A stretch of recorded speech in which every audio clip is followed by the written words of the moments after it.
What's happening, Stinker? There's something about kids like Avi. Avi is a third child, so he knows that he needs to be kind of cool, but he also knows he's got to make his mark. So At 2, he's making his mark all right. yeah. In a room filled with fun, his mom, Talia Haken, Horsey takes his health seriously. turns out that he does have eczema, and so they scratch a lot, and they are uncomfortable, and you want to make them comfortable, but you don't know how. That's where people like Dr. Jessica Huey come in. This will be a huge shift in how we think about allergies and really be able to change how we treat, and not just treat, but actually prevent allergies. Dr. Huey is leading a study on how to prevent food allergies. Many kids who develop them often have eczema first, like Avi. There are certain markers within the skin that will predict who might go on to develop food allergy. We want to see, if we use certain creams early in life,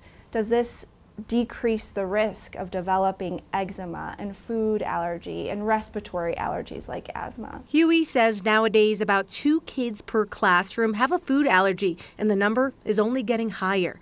It's why Haken When I signed her son up. have friends who have kids years from now when this comes to fruition, to know that their treatment for eczema came from our work slathering him with cream twice a day is a really neat feeling. A feeling Do you remember the stickers? Dr. Huey hopes more parents want. They're looking for more infants to join the 3-year study Be a great listener. to help change the lives of kids like Avi. Good job, puppy. National Jewish Health is looking to enroll newborns into this study. It's any baby up to 12 weeks old that has dry skin or eczema. They'll meet with a baby once a year, and there is some compensation.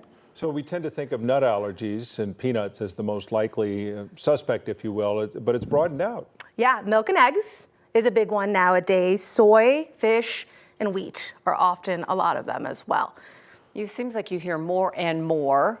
And that's something that any parent, you're terrified when you hear about that diagnosis, because you're responsible when they're in your house to make sure they're not exposed, but then they go to school and there's just a lot. Listen, as a former babysitter, that was always a big concern. Isn't that seriously? Yes, I have a little cousin, or was a little cousin at that time, who was allergic to peanuts. And let me tell you, as like a 14, 15-year-old babysitting him, there were some close calls some days. So yeah, that's something we really need to take seriously, because while parents feel like they are responsible, right, and are able to do this, it's always scary to trust other people with it. Yeah, so. Others come into your bubble, Exactly. whether you want them to or not.